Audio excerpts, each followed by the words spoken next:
Welcome to the channeling of Georgette Bauerdorf. She was born May 6th, 1924, and she passed away on October 12th, 1944, from being strangled in her home in West Hollywood, California. So, a little back information about Georgette. She was the younger of two daughters born to a New York City native, George Frederick Bauerdorf, and Constance Donhauser. She had an older sister, Constance, known as Connie.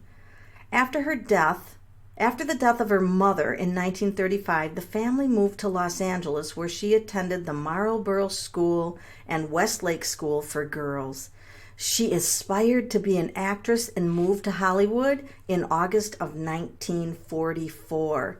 She took an apartment at the El Paso Palacio Apartments at 8493 Fountain Avenue in West Hollywood and got a job working as a junior hostess at the Hollywood Canteen, where she danced and with enlisted men in the service.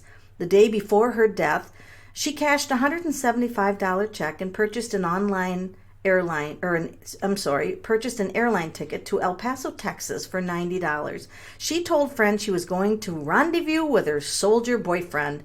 On October 11th, Private Jerome Brown, an artillery trainee from Chicago, who was identified by Fort Bliss authorities as the man she was going to visit before she was killed. Brown told the Army that he met her at Hollywood Canteen on the night of June 13th. He left California a few days afterwards, arrived in El Paso. Some days after their meeting, they corresponded, and the trainee said he received 6 letters from the heiress. Brown was formerly stationed at Camp Callan in California. The murder. Bauerdorf may have gone directly home from the Hollywood Canteen on October 11th, 1944. She left around 11:15 p.m. Earlier in the day, she had lunch with Mrs. Rose Gilbert, a secretary to her father. The two women went shopping. Gilbert told deputies that Bauerdorf was in good spirits. On October 12th, a maid and janitor who came to the apartment to clean found her body face down in the overflowing bathtub. It is believed she was attacked by a man who was laying in wait for her. They said that there was the sheriff, Inspector William Penpraise, said that an automatic nightlight over the entrance of the apartment had been unscrewed 2 turns so it would not go on. Wow, that's premeditated. The murderer was thought to have stood on a chair to reach the light bulb nearly 8 feet off the ground. Fingerprints were found on the bulb. So, this is very interesting. The theory that someone was lying in wait was reinforced by an empty string bean can and some melon rinds found by the officers in the kitchen wastebasket. Investigators think Bauerdorf may have eaten a snack before retiring upstairs to her bedroom. Examination of her stomach revealed she had eaten string beans about an hour before her death. Bauerdorf's jewelry and other valuables were not stolen, although almost $100 was taken from her purse. Also, the Oldsmobile 1936 coupe registered in her sister's name, Connie, was missing. The car was later located, had a dent in one of the fenders.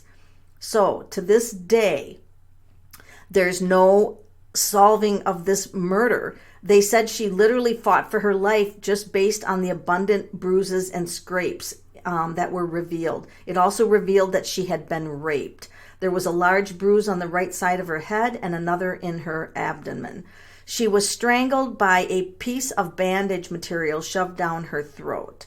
Her right thigh showed the bruised imprint of a hand, even fingernail marks piercing the skin.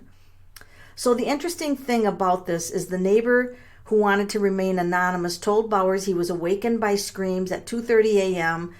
He heard a female voice saying, "Stop, stop, you're killing me." And then the screaming soon subsided. He figured it was a family argument and he was tired, so he went back to bed. They found her diary in the bedroom containing names of several servicemen. So she seemed to have been infatuated, or actually, there was numerous letters received from her And in particular, there was a soldier who was infatuated with her, and he was described as swarthy. So, this is going to be very interesting to pull cards on to see if she knew who her murderer was. If she knew who he was, or just a stranger who was, passing by and decided to murder her, somehow had access to her apartment, which is very interesting. So we're going to switch over here and start laying down some cards. Now, I'm going to use the Haunted House Tarot for this one. So we're going to call in Georgette Bauerdorf. Georgette, do you know who murdered you? Do you know who you were murdered by? Oh my goodness, look at this.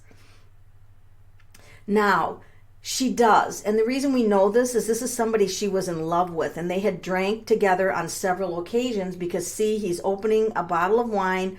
There are drinks, and she felt comfortable with this person when she'd originally met him, because this is the Nine of Cups, and the Nine of Cups in the background indicates that she thought that this was a very nice man. They would share some drinks, all right? So she actually knew who he was, okay? And Georgette, do you know whatever happened to your murderer? Do you know whatever happened to him?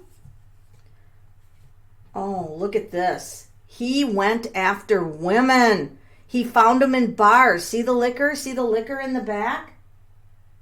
He found the women in bars drinking, and he was very charming.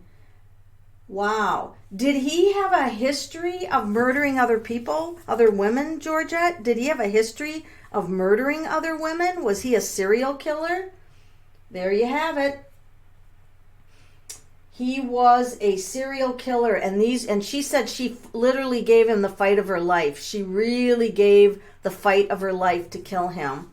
And that was evidenced by the rage, that she was being killed, the fear and the rage that this man was betraying her, and she fought back. And this also means that he had attacked there were others. This was not the first murder that he committed.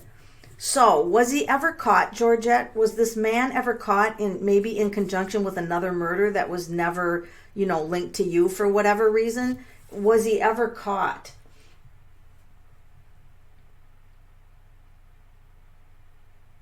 Oh, this is interesting. This is very interesting. So it looks like he just died of old age. That he actually got away with it. Look at the scared woman in the background looking at him.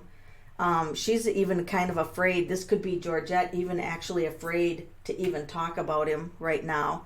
So it looks like they shined the light, like they were looking for him, and he was almost taunting them. And Georgette, was he kind of well known? Was he well known, or was he just a soldier that would just kind of disappeared into the dusk? So this is the Queen of Cups, and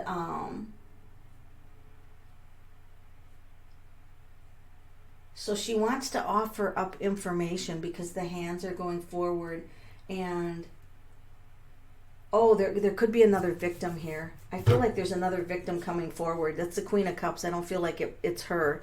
I think another one of his victims is coming forward. This is very interesting. So what else do we have to know about this murder then? Is there anything else we have to know about him?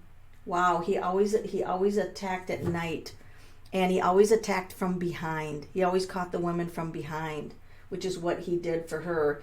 And look at in the night, and the moon followed him home. He was really evil. So what do we have to know now? I mean, this is too late for her. What do we have to know now? What do you want people to know, Georgette, as a legacy to your untimely murder? Look at this. Be careful who you sleep with. Look at this. Be careful. She's undressing. She's getting into bed. Be careful who you are have in your life. And she's got her hand on her stomach. And this leads me to believe that it is possible that she was pregnant and the guy did not want her to have the child. I wonder if the autopsy, if they ever checked for that, or if it ever came out that she could have been just pregnant and they just, didn't think to do blood work on that or whatever. But by the way she's holding her stomach, I think that she was pregnant, and my guess is he did not want to be a father. So this is very, very interesting. So she's like, be careful who you trust and be careful who you sleep with. That's her warning to everyone. Wow. This is incredible. So, Georgette, are you sad about anything? Do you have any regrets about anything else? So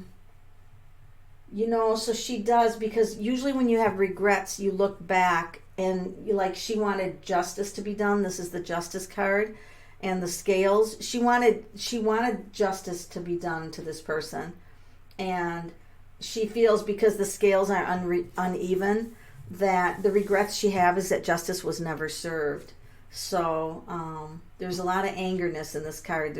There's a lot of angerness. So she's very angry that she feels that justice was not served. That's the Haunted House Tarot, and I absolutely love it for these murder mysteries. It's very, very realistic and portrays the symbols that are necessary to kind of get clues into what's going on with these murder mysteries. Thank you, Georgette, for connecting with us through the cards, and we hope that you rest in peace on the other side.